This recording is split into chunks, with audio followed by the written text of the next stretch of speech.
Hey guys, in this video I'm going to show you how to fix ESound app not working properly. If you find this video helpful, please consider to like this video and subscribe to my channel. In saying that, let's just jump straight into the video. Alright, so there's a few ways how we can fix this. So let's start off with fix number one.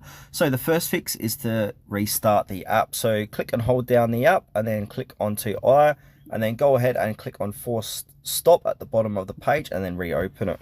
Fix number two is to check your internet connection. So ensure you're connected to a stable Wi-Fi or mobile data. So try switching between Wi-Fi and mobile data to test. The third option here is to clear the app cache. So we need to click and hold down ESound, click on I, and now we're inside app info. From here, scroll down, click on the storage and go ahead and clear cache. Fix number four is to make sure the ESound application is up to date. So go to your Player App Store, search for ESound and tap update if available.